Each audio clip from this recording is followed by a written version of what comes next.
చాలామంది ఈ నెలను పండుగ నెలగా భావిస్తారు. మన పునాది, మన ఉపదేశం ఏంటంటే యేసు హృదయంలో ఉంటే రోజు పండగే, లేకపోతే ఎప్పటికీ దండగే. ఇది మన పర్మనెంట్ ఫార్ములా. ఏమండి, క్రీస్తును ప్రభువుగా హృదయంలో ప్రతిష్ఠించుకొని ఆరాధిస్తున్నదంతా క్రిస్మస్సే.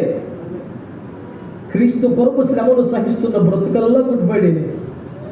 ఇన్ని బాధలు శ్రమల మధ్యలో కూడా క్రీస్తు యొక్క జీవమును గుండె నిండా కలిగి బ్రతకటమే పునరుద్ధానం. అదే ఈస్టర్. ఈ మూడు సమంగా చేసుకుంటేనే ఆయన రాకడ ఫలితం. కనుక మనకు ఒక తారీఖు ఏమి లేదు. 365 రోజులు 24 గంటలు కూడా ఈ హృదయ స్థితిని మెయింటైన్ చేయాలి. కొందరు భక్తుల వల్లే మనకు ఒక 30 రోజులు 40 రోజులు సీజన్ ఏమి లేదు.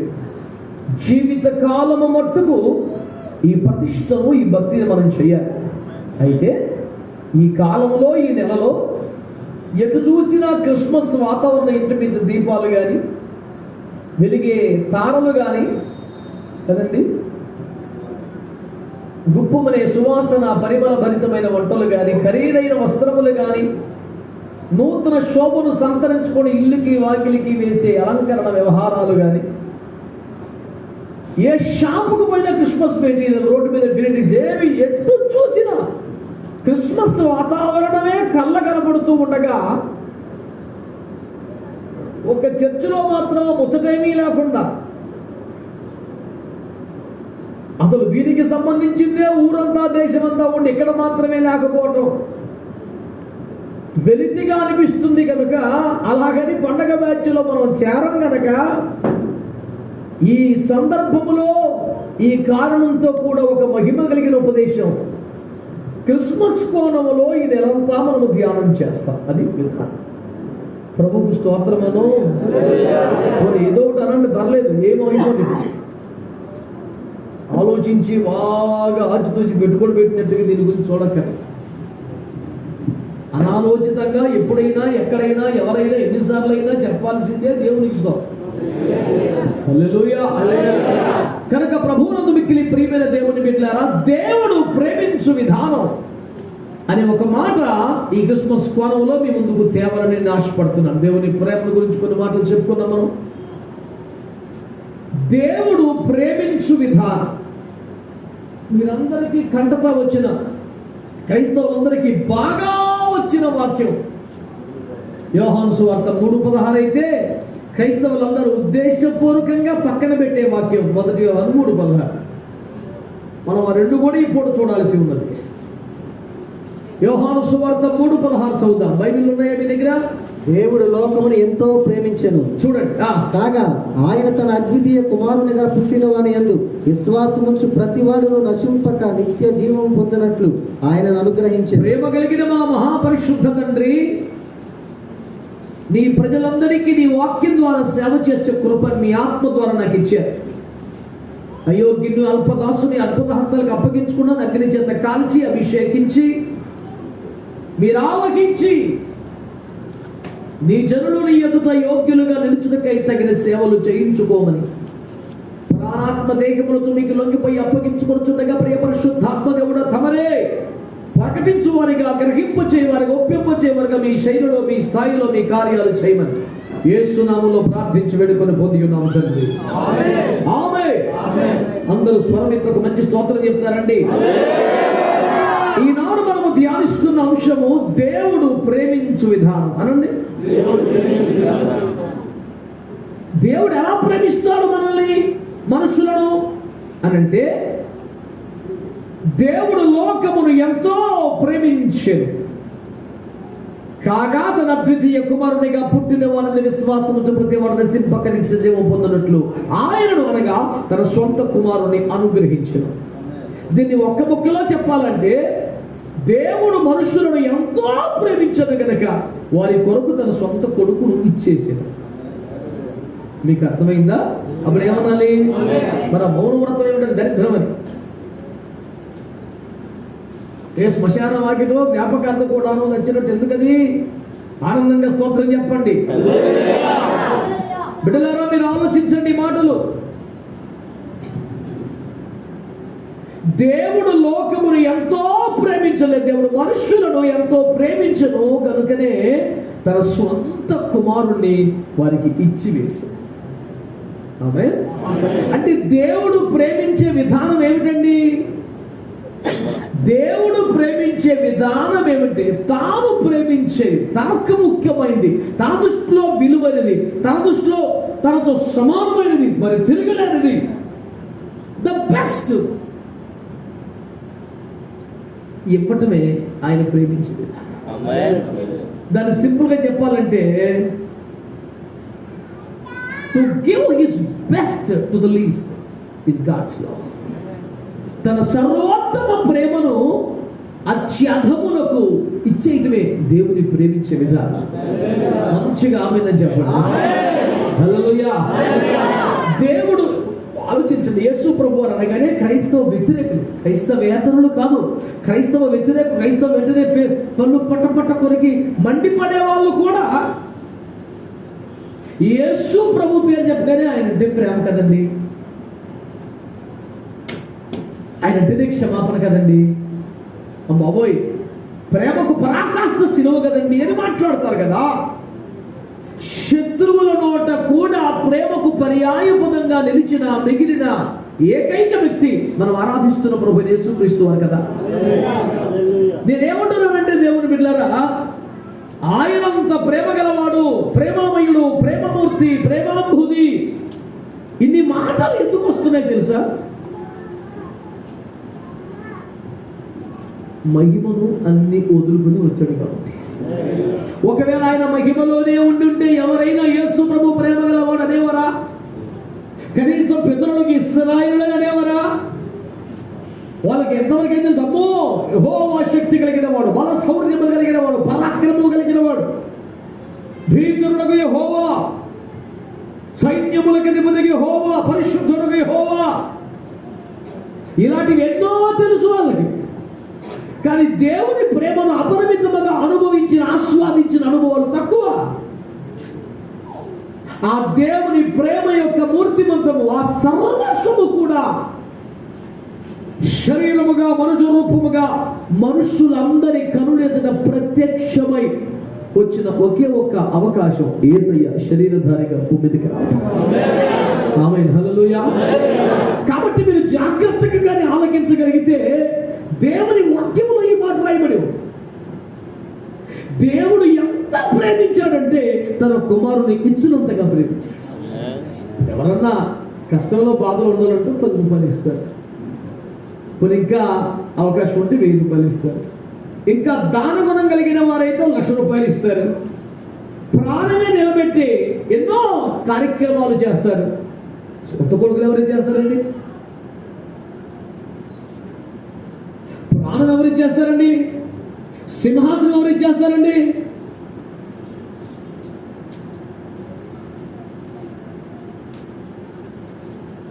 నేనేమంటున్నానంటే, ప్రేమకు పరాకాష్ఠ ప్రాణం ఇచ్చుట అయితే అసలు ప్రేమించు విధానము ఇచ్చుటయే. రెండోసారి ప్రేమించు విధానం అంటే, నేను నీకు ఏది ఇవ్వకుండా నేను నిన్ను ప్రేమిస్తున్నానంటే ఇది నిజమైన మాట. ఈ లోకములో ఈనాటి యువతి యువకుల మధ్య ప్రేమ అనే పేరుతో జరుగుతున్న పాపిష్టి వ్యవహారాలను మనం నిర్ద్వందంగా ఎందుకు ఖండిస్తున్నామంటే, 99.9% ప్రేమ పేరుతో ఎదుటి వ్యక్తి నుండి ఆశిస్తున్నారు తప్ప ఇస్తున్నది ఏమీ లేదు. ఆశిస్తున్నది ఇవ్వకపోతే ప్రాణాలే తీసేస్తున్నారు దుర్మార్గులు. ఆ దుర్మార్గత ఎక్కువ శాతం ఇటు, అప్పుడప్పుడు ఇటు కూడా కనిపిస్తూ ఉంది. స్త్రీలైనా పురుషులైనా మనుషులే కదండి. మానవ సహజ నైజం ఎటుపోతుంది?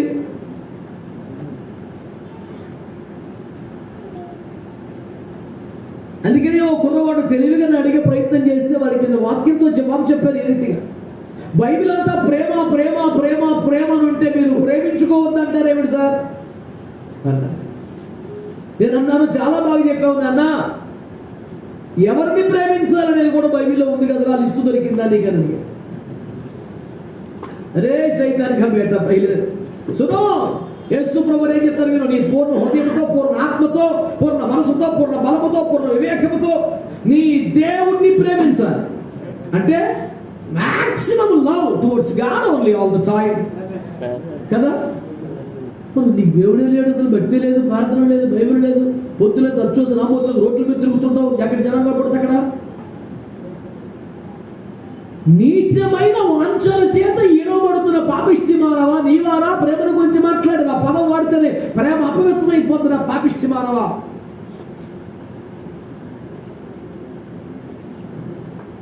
నెంబర్ 2, ఎవరిని ప్రేమించాలి? తల్లిదండ్రులను ప్రేమించాలి. నెంబర్ 3, ఎవరిని ప్రేమించాలి? సహోదరులను ప్రేమించాలి. నెంబర్ 4, ఎవరిని ప్రేమించాలి? పొరుగు వారిని ప్రేమించాలి. నెక్స్ట్ ఎవరిని ప్రేమించాలి? శత్రువుని సహా ప్రేమించాలి.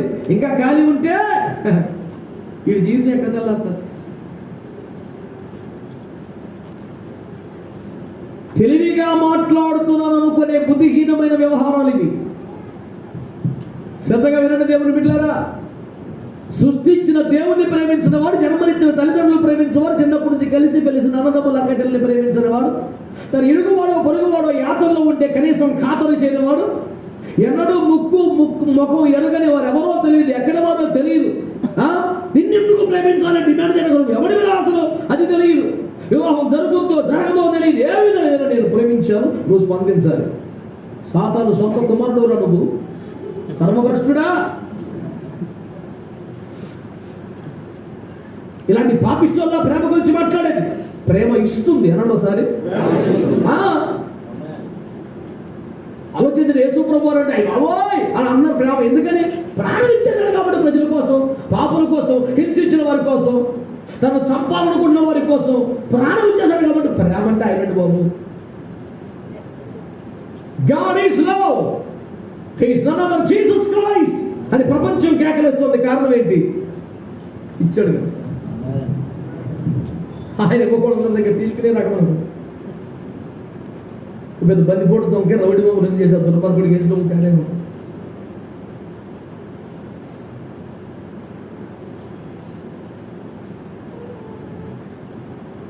సో దేవుడు ప్రేమించు విధానం అంటే దానికి ఆన్సరే ఇవ్వడమే అనండి ఒకసారి. ఏంటంటే అది పోయి సార్ రక్షణ అడిగితే నాన్న ఇప్పుడు చదువుకుంటున్నా బైబిల్, మరి ఏం చేస్తున్నావు?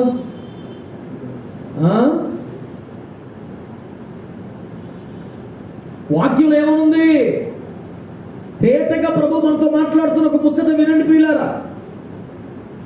స్వస్థత అడిగితే కాదనలేదు, రక్షణ అడిగితే కాదనలేదు, బాధని చెప్పుకుంటే కాదనలేదు, అయోగ్యముగా వచ్చి శరణాగతి కోరితే చీయలేదు.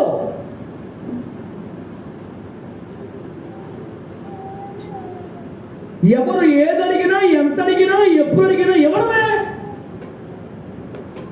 గతంలో ఒక మేధావిలా అన్నారు, God gives gives gives and forgives, man gets gets and forgets అన్నారు. దేవుడు ఇస్తాడు ఇస్తాడు ఇస్తాడు, క్షమించేస్తాడు. మనిషి పొందుకుంటాడు పొందుకుంటాడు పొందుకుంటాడు, మర్చిపోతాడు.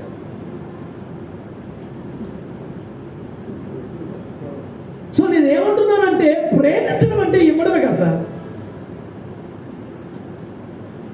హ్యాపీ క్రిస్మస్, మేరీ క్రిస్మస్ అని కేకలేస్తూ, వెర్రి వెర్రి వేషాలు వేస్తూ, తెగది చేసి అర్ధరాత్రి రోడ్ల మీద తిరిగేసి, ఎవడికి నిద్ర లేకుండా చేసి, నీ ఆరోగ్యం పాటు చేసుకొని 2-3 నెలల జీతాలు డాక్టర్ గారి చేతిలో పెట్టి నాశనం అయిపోవడం కన్నా, నేను అడుగుతున్న మాట వినండి. క్రిస్మస్ అంటేనే దేవుడు తన సొంత కుమారుని ఇచ్చేయటం కదా. మరి నీవు కూడా ఎవరికైనా ఏదైనా ఇస్తే కదా క్రిస్మస్. మరి ఈ పండుగ పేరు నువ్వే తినేస్తావా? Chicken biryani, mutton curry, fish fry, మూడు ఎందుకు ఒకరోజు వాళ్ళ పండుగ సార్. రోజు వంకాయ బెండకాయ, ఇవాళ కూడా బీరకాయ తినమంటావు ఏంటి? Happy Christmas. హ్యాపీ క్రిస్మస్ అంటే నువ్వు తినేస్తాం కదా. దేవుడు తన పరలోకం, తన స్వర్గం, తన కుమారుడు, తన పెద్దలు, తన దూతలు అక్కడక్కడ ఎంజాయ్ చేస్తుంటే మనకేడు లేదు పండుగ. తన రొమ్ము నాలుకునే ప్రియ కుమారుణ్ణి, ఏకైక కుమారుని, జనితైక కుమారుణ్ణి, తన నోటి వాక్కుకు రూపునిచ్చుకున్నటువంటి ఆ స్వంత కుమారుని, ఆది సంభూతుణ్ణి నిందించబట్టుకు, దూషించబట్టుకు, శ్రమల పట్టుకు, చనిపోవుటకు ఇచ్చేయటం ప్రేమకు నేను అన్నాను, సొంత ప్రాణాన్ని సొంత కుమారుని ఇచ్చినంత ప్రేమ కాడికి నువ్వు ఎదగాలంటే ఫస్ట్ నీకు ఉన్నదే ఇవ్వచ్చుగా, పోనీ వాడగా మిగిలింది ఇవ్వచ్చుగా, పోనీ నీతో పాటు ఇంకొక ముద్ద పెట్టొచ్చుగా. చాలా మంది క్రిస్మస్ పేరు మీద ఖరీదైన బట్టలు కొనుక్కుంటారు. దానికి క్రిస్మస్కి ఏమైనా సంబంధం ఉందా? బుద్ధి ఉందా అసలు? క్రిస్మస్ అంటే ఏంటండి? ఇవ్వడం కదా. మళ్ళీ ఎవరంటే ప్రతి వారం 10 రూపాయలు వేసి వాళ్ళు 100 రూపాయలు వేసి ఇవ్వడం కాదు. అప్పుడు ఇంటి పక్క కూడా సంగతి చూడరా, 100 రూపాయలు వేసావు కదా. రోజు ఇంటికి వచ్చి అంట్లు కడిగి బట్టలు ఉతికే పనుల సంగతి చూడు. ఇంట్లో పని మనుషులు చూడు ఒకసారి. నీ మహారాజ్య ప్రాసాదం లాంటి భవంతి పక్కన ఉన్నటువంటి గుడిసెలో ఉన్న వారిని చూడు ఒకసారి. వాళ్ళ ఇంటికి పిలిచి మంచి భోజనం పెట్టు. ఎలాగో ప్రతిసారి మిగిలిపోయిన కూరలు ఎత్తుంటావు కదా, ఈసారి ఫ్రెష్గా వండి పెట్టాలి. బాబు ఏంటంటే బాబు మీరు మాకు వండి పెట్టాం, ఇదే కిస్మిస్ అని చెప్పు. గంట ప్రసంగం చేయడం కన్నా ఎక్కువ అర్థం అవుతారు. స్తోత్రం చెప్పండి. ఈ పాటి పని చేయడానికి మనకు బాగా డబ్బులు ఉండాలండి, మనం సంపన్నులు అయి ఉండాలంటారా?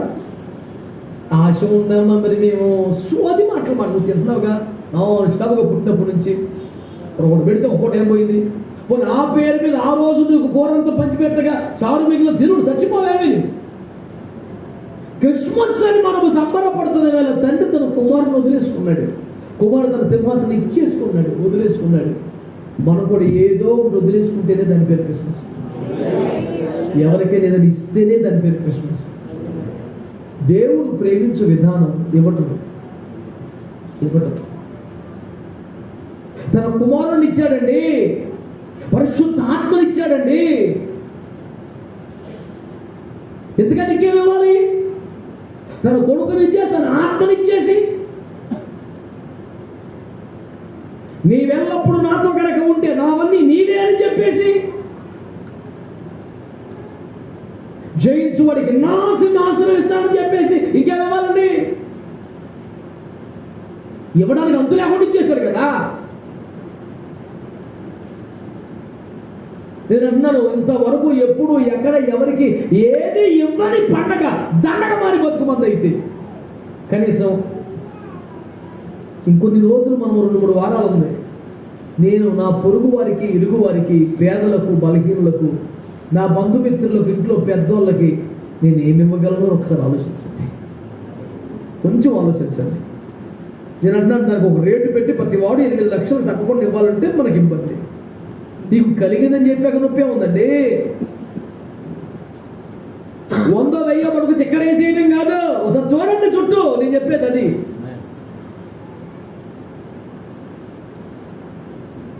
అలాగా స్వచ్ఛందంగా సొంతంగా మరి మేము ఎక్కడికి వెళ్ళాలి ఏమీ అర్థం అవ్వట్లేదు అన్న వాళ్ళ కోసం మేమే ఆ చోట్ల కార్యక్రమాలు ఏర్పాటు చేసి అక్కడ పేదలను, వితంతువులందరినీ సమకూరుస్తున్నాం.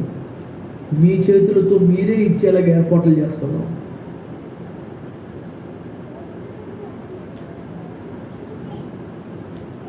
సద్వినియోగం చేసుకోండి అవకాశాలు. మనం ఏదైనా ఒక వస్తువు ఇవ్వడం ద్వారా ఏం చెప్తున్నాం? దేవుడు తన సొంత కుమారుని ఇచ్చాడండి, ఇవ్వటమే క్రిస్మస్ అని అర్థం అవడానికి నేను కూడా ఇస్తున్నానండి, అంతే. ఓ ప్రతి సందులోకి వెళ్ళిపోయి దో తపా టపాడు నేను అరిచి అక్కర్లేదు, నువ్వు పరిగెట్టుకుని అర్ధరాత్రులకు కొవ్వొత్తి చేయగలిగిపోతుండాలి. వేణం చేత అర్ధరాత్రి వెళ్ళి 1 గంట కాడ పెట్టి గారెలు, కేకులు నేను ఎందుకు? కొద్ది పెద్దలాడు తినండి, లైట్గా తినండి, పడుకున్నప్పటికి అరిగిపోవాలని ఎందుకు చెప్తున్నా? మనం అర్ధరాత్రి మళ్ళీ తినేయడు. మళ్ళీ నేను అన్నదేమంటే ఎందుకురా ఆ టైంలో వాళ్ళు తినేసామంటే వాళ్ళు బాధపడతానని. నీకు నిజం చెప్పనా, నువ్వు తినకపోతే బాధపడతానా? యథార్థంగా ఆలోచించు. వీడికి ఇంట్రెస్ట్ రోజు ఇంట్లో అమ్మ, భార్య, తల్లి, తండ్రి ఏదో భద్రగా 3 గారెలు 2 ఇడ్లీ ఇలా పెడుతున్నారు. అది ఏదో లోపలికి పోయి ఇప్పటి నుంచి ఒక రోజు కసిగా తినేయలేదు. ఆ కసి తీర్చుకునే ప్రోగ్రాం పేరు క్రిస్మస్.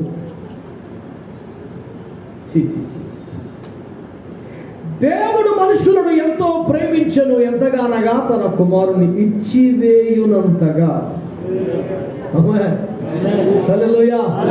అరే కనీసం ఇంట్లో నీకు ఏమిచ్చావు చెప్పు నాకు. నీ భార్యకి అర్థమైన ప్రేమను ఇచ్చావా?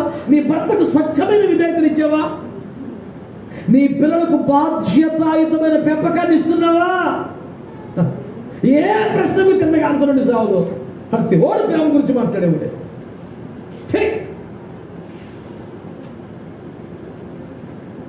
దేవుడు ప్రేమించే విధానం ఇవ్వడమేనండి, ఇంక తిరుగులేదు, ఇవ్వడమే.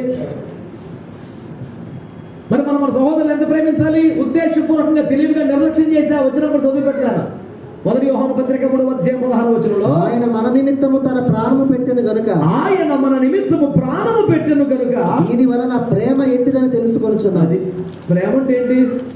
ప్రాణం తీసేయడమా? గొంతు కోసేయటమా? యాసిడ్ పోసేయటమా? వెంటబడి వేధించడమా? తల్లిదండ్రులందరినీ బాధపడడం? కామిష్టి మానవులారా, ప్రేమ ఏంటండి? ఆయన తన స్వంత ప్రాణమును మన కొరకు అర్పించను. దీని వలన ప్రేమ అంటే ఏంటో మనకు తెలిసింది. That is what love is.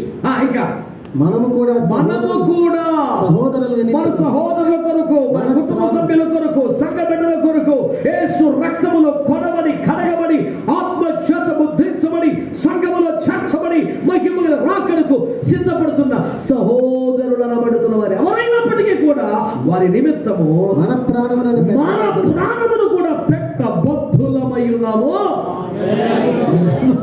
ఆమె అలాంటి దమ్ముండాలి లేండి, మామూలు ముచ్చట కాదుగా. ఇప్పుడు రేపు క్రిస్మస్ వచ్చిన ప్రతి వారు కూడా ఒక యాపిల్ తీసుకురమ్మంటే దానికి కష్టమా? ప్రతి వారు కూడా ఫ్యామిలీకి ఒక కేక్ తీసుకురమ్మంటే కూడా కష్టం. అదేమన్నా? ఇవన్నీ చాలా సింపుల్, ఈజీ అండి. అవి అడగం, తెచ్చిన పెద్ద ఎంజాయ్ చేయం. అసలు ముచ్చట అది కాదు. ఏంటి ముచ్చట చెప్పండి? ఇప్పుడు ఏదోటి పేద సదాకి ఇస్తానే ఉంటామండి. Very good. అయితే ఆ రోజు కొంచెం ఎక్స్ట్రా అయిపోతుంది. రోజు మామూలే కదా, ఇవాళ స్పెషల్ తీసుకో అను సొమ్మే పోయింది. క్రిస్మస్ చక్కగా 4-5 కేజీలు బిర్యానీ వండి ప్యాకెట్లు కట్టి బండి తగిలించుకుని ఎలా రైల్వే స్టేషన్ దగ్గర కడుక్కోవడం ఇచ్చాయి. ఫుట్పాత్ మీదకి ఇచ్చే తీసుకెళ్ళి, అది సూపర్ క్రిస్మస్ అండి. పెద్ద బకాసురులాగా ఆ రోజు కూర్చొని పెద్ద రకాల ఐటమ్లు నువ్వే తినేసి ఆ తెల్లారి నుంచి వర్కౌట్లు. దేనికోసం? ఎక్స్ట్రా పెరిగిందిగా. ఆర్ఆర్కే మూర్తి గారు అనేవారు, జనవరి, ఫిబ్రవరి, ద ఇయర్ స్టార్ట్స్ విత్ వరి అనేవారు. ఎందుకు అలాగంటున్నారయ్యా అని అడిగితే, దేవుని పుట్టుక పేరు మీద, సంవత్సర ఆరంభం పేరు మీద అడ్డగోలుగా తింటారు కాబట్టి, విపరీతమైనటువంటి నగలు కొంటారు కనుక, ఖరీదైన వస్త్రాలు కొంటారు కనుక, ఆ కొనుట వలన ఈ తినుట వల్లే కదా మరి వచ్చేది అనేవాడు ఆయన. ఇక ఆయన మాట్లాడిన తర్వాత తూకం వేసి కరెక్ట్గా కాటా వేసి పెట్టినట్టే తూకుతుంది, కరెక్ట్గా తేడా ఉండదు. అవసరానికి మించి కొనటం వలన, అత్యధికంగా తినటం వల్లనే కదరా మరి. ఈ రెండు ఈ టైంలో ఎక్కువ చేస్తారు కనుక సంవత్సరం వరితోనే స్టార్ట్ అవుతుంది.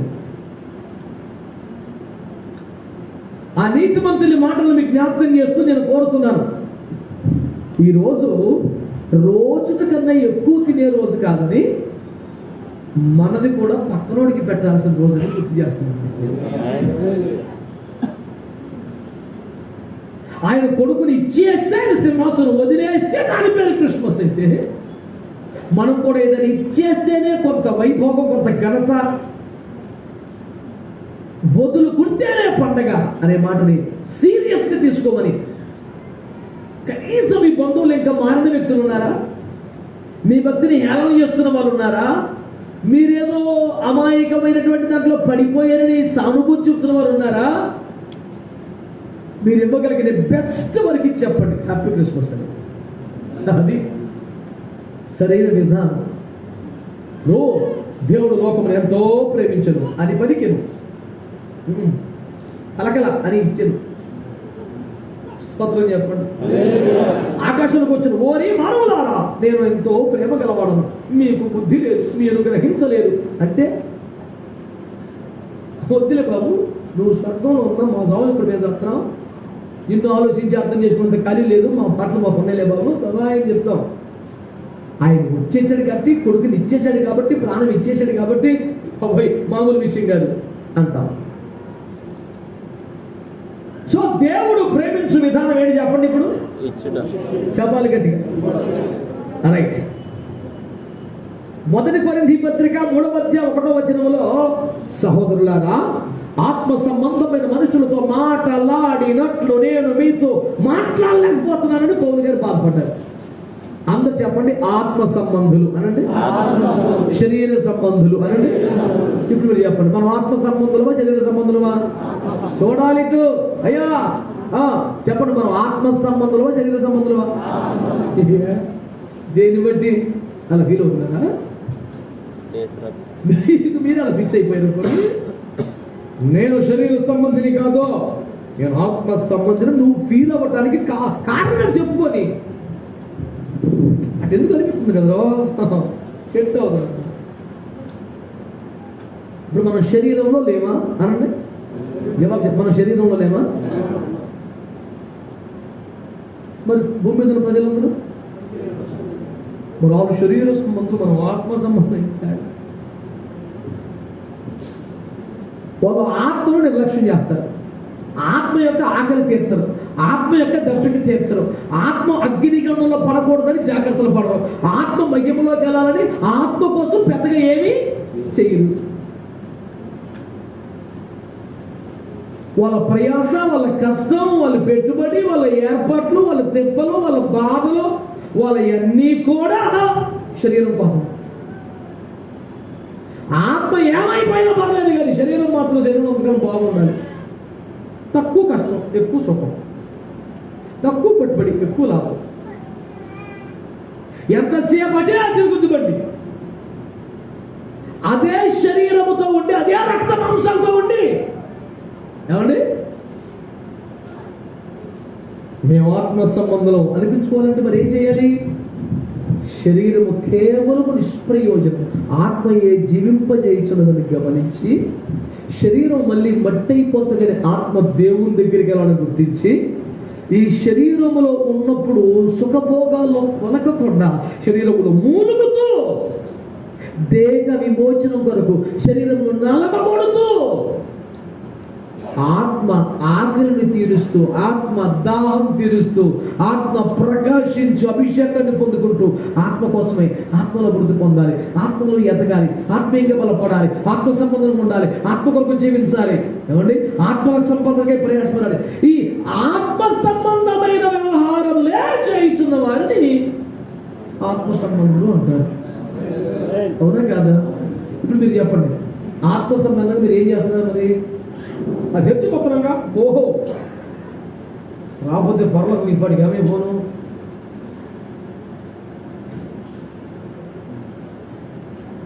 సండే స్కూల్ మాట్లాడబాక, ఇది ఎదిగిన పెద్ద రకం మాట్లాడు. మీరందరూ మారుమనసు పొందారు, బాప్తిస్మం ముందు కొరింథీ సంఘం మీరు చాలా చాలా వరాలు కూడా మీకు ఉన్నాయి, అంతా బాగానే ఉంది. కానీ ఆత్మ సంబంధంలాగా మాత్రం మాకు ఎట్లా మీరు శరీర సంబంధంలాగా ఉంటారు.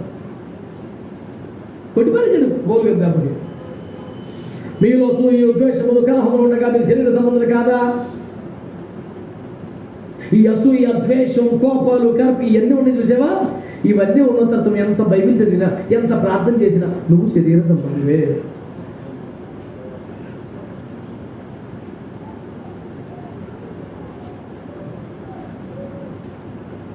శరీరము కొరకే తాపత్రయపడుతున్న వారందరూ శరీర సంబంధులే. వినండి, పొద్దున లేస్తే నా ఆత్మకు ఆహారం పెట్టాలి, దాని పేరేంటి? వాక్యం. నా ఆత్మ దాహం తీర్చాలి, ప్రార్థన చేసుకోవాలి. నా ఆత్మకు నడిపింపు కావాలి, ఆయనకు అప్పగించుకోవాలి. ఆమేన్, ఆమేన్. ఒక ఆత్మను సంపాదించాలి, సువార్త చెప్పాలి. ఇలాగా ఆత్మ సంబంధమైన పనులు ఎన్ని చేస్తుంటావో, ఎంత సమయం కేటాయిస్తుంటావో అంతగా నువ్వు ఆత్మ సంబంధి అవుతున్నట్లు లెక్క. పొద్దులే చిన్న ప్రార్థన చేసుకొని ఒక క్యాలెండర్లో చిన్న మొత్తం వాక్యం రోడ్డు ఎక్కేసేవాడు ఆత్మతో ఆరంభించి శరీరంతో ముగిస్తున్న వాడి కింద లెక్క. పల్లెటూరులో మీరు గమనించాలి, పెళ్లికి వాటికి ఇట్లకి పెద్ద పెద్ద సౌండ్ బాక్సులు పెట్టి రోజంతా మనం పాటలు వేస్తూనే ఉంటాం, దేవాలయాల మీద సహా. అందులో పొద్దున్న సెంటిమెంట్ ఫస్ట్ క్యాసెట్ దేవుడి పాటలు వేస్తారు.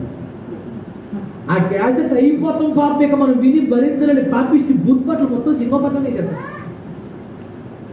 ఆయనకు ఉన్నటువంటి ఒక విశ్వాసం ఏంటంటే ఫస్ట్ దేవుడు చేయాలి.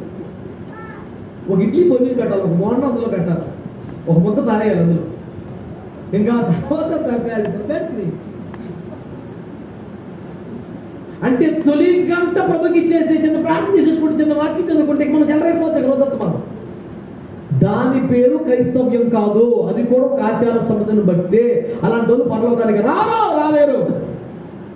ఓరి బాబు మీకు అన్నీ తెలుసు కానీ మీరు ఆత్మ సంబంధాలు కాదు బాబు అన్నాడు పౌలు గారు. ఒక ఆత్మ సంబంధులతో మాట్లాడినట్టుగా నీతో మాట్లాడలేకపోతున్నాడు. మీకు అంత శరీర సంబంధమే, నువ్వు కుదురుతున్నావు, శరీరం ఎందుకు తిన్నావు, శరీరం ఇది బతకాలేదా. నోవహు కుటుంబాన్ని చూడండి, నోవహు కుటుంబం చూడండి. జల ప్రళయం రాబోతుంది, భూమి మనుషులందరూ మర్చిపోతారు. మీ అన్నమన్నుగురు బతుకుతాం, ఫుల్ క్లారిటీ ఉంది వాళ్ళకి. బతుకుతారనే బతకాలనే వాడు చేసుకుంటారు. 120 సంవత్సరాలు కష్టపడ్డారు. చచ్చిపోతామేమో డౌట్ లేదుగా, వాడు తయారైపోయిందిగా. గ్యారెంటీగా బతికే వాళ్ళం మేము, కొత్త భూమికి నిలబడే వాళ్ళం మేము అని గ్యారెంటీ ఉన్న తర్వాత కూడా కొత్తగా పెళ్ళైన యవన దంపతులు 3 జంటలు వారు కుటుంబ జీవితాన్ని ఆస్వాదించలేదే, సంతానంకై మనసు పెట్టలేదే. పొద్దున్న లేస్తే అలిసిపోయి ఇక ఓపిక లేక నిద్రపోయి ఇందాక కర్రలు మోసుకొచ్చి శాఖలు కొట్టి తారు పూసి ఓడ నిర్మాణమే పని. ఓ బాబు మీరు ఎందుకు పోతున్నారు బాబు అంటే ఓడ నిర్మించడం కోసం అన్నట్టు ఉండాలి. మీరు ఎందుకు పెళ్లి చేసుకున్నారా బాబు అని అడిగితే సాయం చేస్తాకండి, ఎవరు రావట్లేదండి.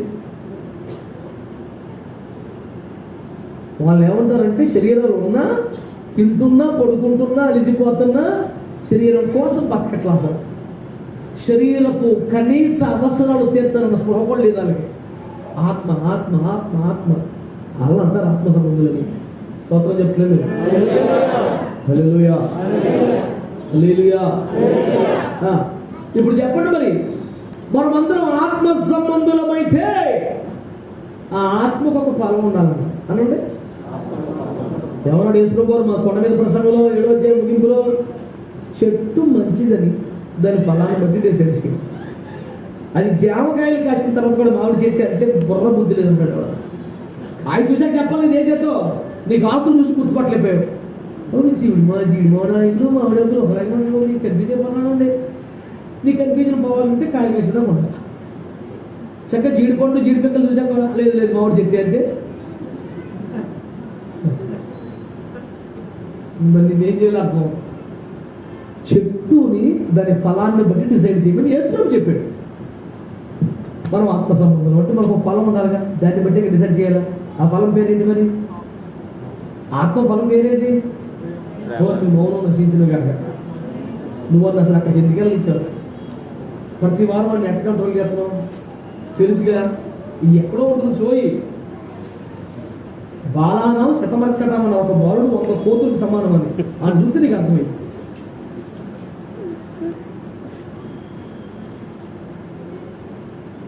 పట్టుకోండి పాయింట్ మీరు. గలతీ 5:22లో అయితే ఆత్మ ఫలమేమనగా అనగా చెప్పి అసలు ఫలం బయట తీసేది.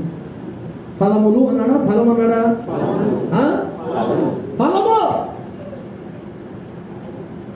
ఆంగ్లంలో ఫ్రూట్స్ అనేవి లేదు, ఫ్రూట్ అనేది రాశాడు. అవన్నీ అందులో బాగా అంటే ఆ సంతోషం, సమాధానం, దీర్ఘశాంతం, దయలోకం, మంచిదనం, విశ్వాసం, సాత్వికం, ఆచార్యం, ఇవన్నీ లిస్టు మొత్తం 9 దీంతో కలుపుతుంది. అంటే ఆ 8 నిపుణీకృతమై ఉన్నదే పరిపూర్ణమైన ప్రేమ. ఆత్మ ఫలం అంటేనే ప్రేమ అని చెప్పండి సరే. ఆత్మ సంబంధం అండి, ఆత్మ ఫలం ఉన్నది. మరి ఎలాగండి ఇప్పుడు ఇంత ఏంటంటే ఇప్పుడు ప్రేమ అంటే ఇవ్వట్లేదా బాబు? నేను చెప్పేది స్పెషల్ ఆఫరింగ్, స్పెషల్ కవర్ కాదు బాబు. నేను చుట్టుపక్కల చూడడం చెప్తాను నేను. అది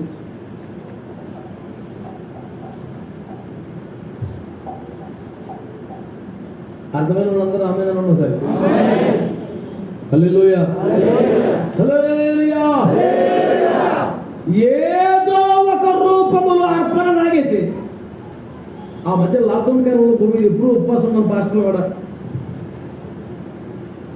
దేవుని దయ వల్ల కరోనా పుణ్యమంటే తగ్గ ఉపవాసాలు తీసేసారు. ఉపవాసం మనకాదు యోధులకే వాళ్ళు చెప్పిన ఉపవాసం తిట్టేసిన వాడు ఉపవాసం ఉన్నారు. ఎందుకంటే ఆడికి తగిలేదని భయం వచ్చేసింది.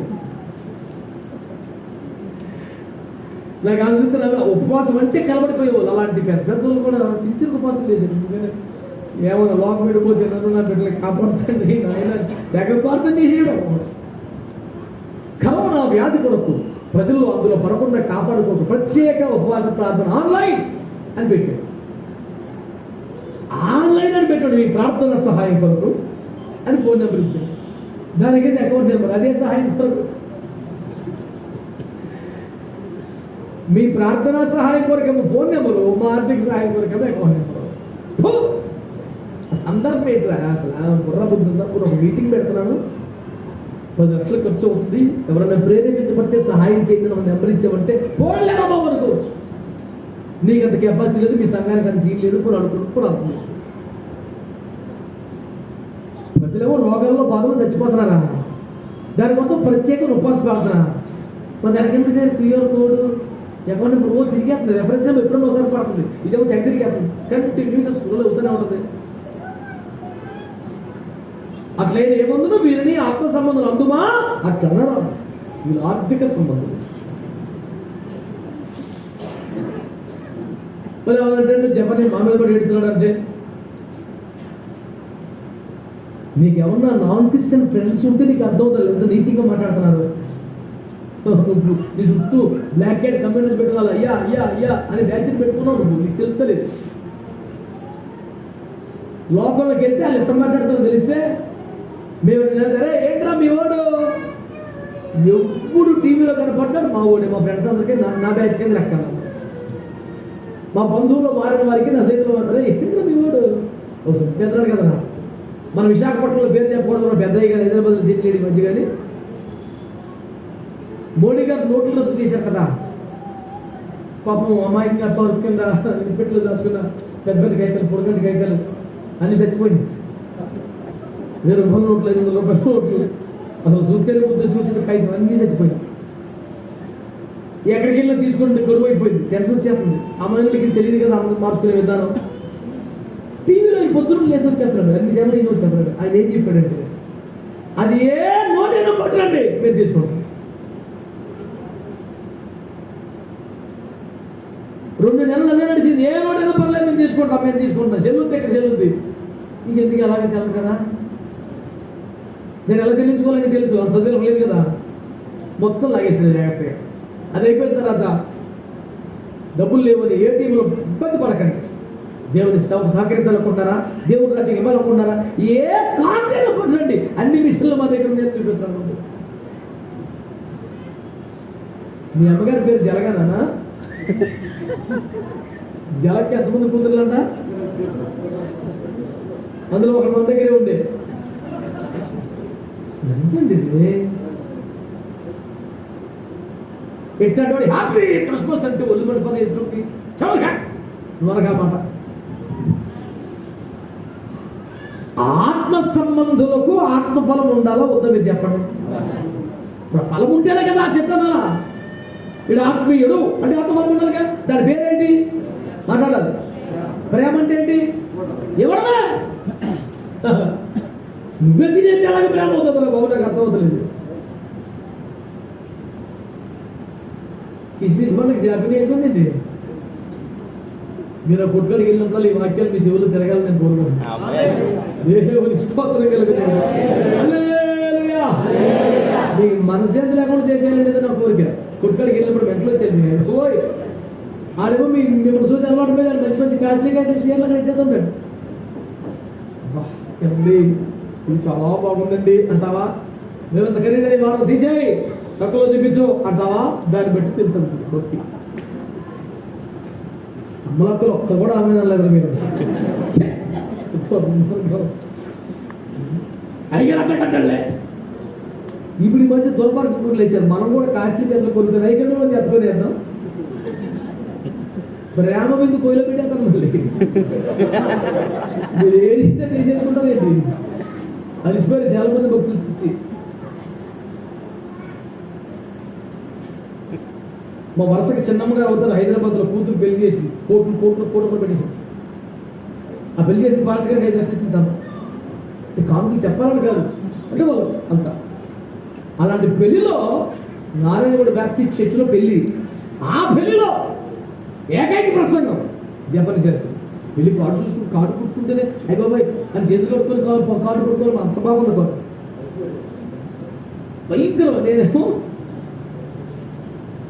ఎందుకంటే అమ్మా ఇవేనా ముత్తపూట తెల్లది చొక్క తెల్లపేట చేసింది, ఆ గేట్ కాడ ఉంచుకోవడం కూడా చూపు లేకుండా అవ్వలేదు. అన్నం వడ్డించే మన చోటు పలు చేయలేదు. మా ఊళ్ళో పెళ్లికి భూస్థాపన కూడా పడిచేటప్పుడు మా బ్యాచ్ అంతా నన్ను చూసండి, మా చిన్నమ్మకు వచ్చిన ఉగ్రత 7 పాత్రలు కలిపితే సమానం. పెళ్ళ జనమంటే పట్ట కొరికేంత కాదు. మన స్టేజీ మీద కూర్చున్నటువంటి ఫోటోల్లో వీడియోల్లో నేను ఒక దిష్టి బొమ్మలా ఉన్నానంట. వాళ్ళ ఫ్యామిలీ పరువు పోయిందంట. పూరా ఇంత పూర్తిగా पैसा कपड़ा कैसे पहन के शादी को ఇలాంటి బట్టలు వేసుకొని పెళ్ళికొత్తా పరువు తీసేసేవారు. పెళ్ళి చెప్తే దీన్ని పెళ్ళి చెప్తే అమ్మ ఊరొక్కలేదు, కడుపు మండిపోతుంది. మా ఇంట్లో పనాలు కూడా మేము మంచి బట్టలు కొన్నాము. నాకు వేటని నీ పేరు ఎక్కడ ఎదురంతా మాకెందుకు, మా ఇంటి పెళ్ళికి వచ్చాడు పేరు కార్డులో ఇచ్చాం. ఎట్లుండాలి నువ్వు పరువు అయితే చేయి మీద 6 5 అందులో ఒక్కొక్కరు 50 పైన ఉండదు సూపు.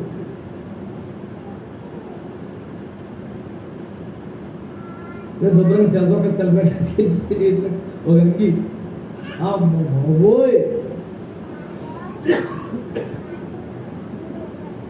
వాళ్ళు బాధపడలేక ఎక్కువ కూడా తెలియలేదు. వాక్యం చెప్పి వచ్చేసి అన్నం తిని పెట్టావుగా ఈ గన్నం నా వాటి ఫుడ్ వచ్చింది. అంటే మనుషులకి ఏది ప్రాధాన్యం మీకు అర్థమవుతుందిగా. మా చుట్టాలు ఎట్లుంటారండి బాబు, మీకేం చెప్పాలి, ఇంకా పాయింట్ ఒకటే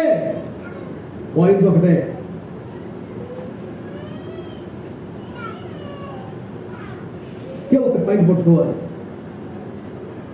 ఆత్మబలము ప్రేమ అంటే ఎవరికైనా ఇస్తే ఇవ్వకుండా మీరంటే మాకు ఎంతో ప్రేమ అండి. అవి బాబోయ్ అసలు బాబోయ్ అహరోను చాలా గడ్డం దానికోసం ప్రేమ అంటుందే. మంచోళ్ళందరూ స్తోత్రం చెప్పండి. ప్రేమ అంటే ఏంటి సార్, ఎక్కడ వేరండి? ఈ రోజు మొదలుకొని 20 రోజు కూర్చొని రాత్రులు మొదలుపెట్టి నేను ఏమనుకాను ఈ సంవత్సరం ఎవరికి ఇస్తే బెటర్ ఆలోచించి రాసుకో ఒక లిస్టు. 20వ తారీఖు లిస్ట్ ఫైనల్ అయిపోవాలి. దేవునికి స్తోత్రం కలుగును గాక. హల్లెలూయా హల్లెలూయా.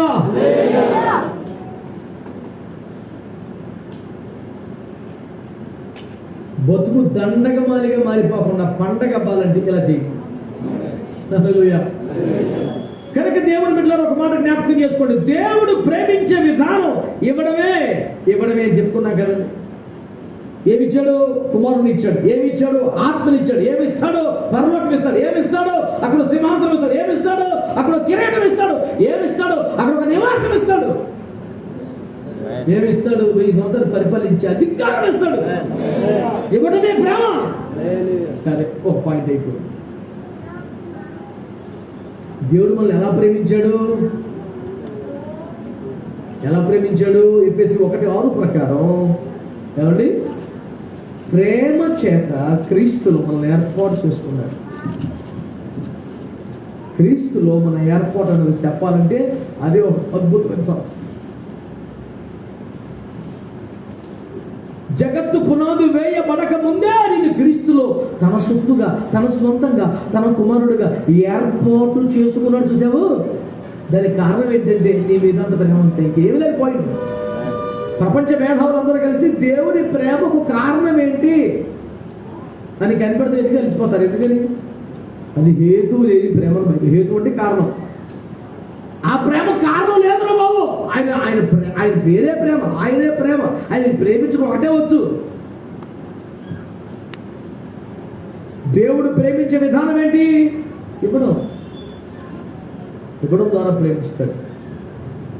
తన కొరకు మనం ఏర్పాటు చేసుకున్న ద్వారా తన ప్రేమను వెలుగు చేశాడు. దేవునికి స్తోత్రం కలుగును గాక. హల్లెలూయా. ఇక ముగిస్తూ ఈ పూటకి ఇంకొక మాట చెప్పి ముగిస్తా. ఏమండి, మా ప్రకటన గ్రంథం 3వ అధ్యాయం, ప్రకటన 3:19. నేను ప్రేమించు వారిని అందరినీ గద్దించి శిక్షించుచున్నాను కనుక నీవు ఆసక్తి కలిగి మారు మనస్సు పొందుము. ఆయన ప్రేమించే వారందరూ ఏం చేస్తాడండి? అంటే దేవుడు ప్రేమించే విధానము గద్దించుట, శిక్షించుట అనండి. ప్రారంభంలో దేవుడు చాలా ప్రేమ చూపేవాడిని, ఈ మధ్య ఇప్పుడు గద్దింపులు ఇస్తున్నాడు. ఇంకొంచెం ప్రేమ ఎక్కువైంది అంతే అంతే, అంతకని ఎక్కువేం కాదు. దేవుడు ప్రేమించే వారందరినీ కూడా గద్దించి శిక్షించుచున్నాడు. నువ్వు దేవుని చేత గద్దించబడుతున్నావు, శిక్షింపబడుతున్నావు అంటే నీ మీద మిక్కుటమైన ప్రేమ దేవుడు చూపుతున్నాడు. ఇచ్చుట ద్వారా ప్రేమిస్తున్నాడు. 2, నిన్ను తన కొరకు ఏర్పాటు చేసుకున్న ద్వారా ప్రేమిస్తున్నాడు. 3, నిన్ను గద్దించి శిక్షించడం ద్వారా ప్రేమిస్తున్నాడు. ఆమేనండి. దీనిని బట్టి దేవుని ప్రేమ ఎట్టిదైనదో మనకు అర్థమవుతున్నది. దీని ద్వారానే మనము ఎలాగో ప్రేమించాలో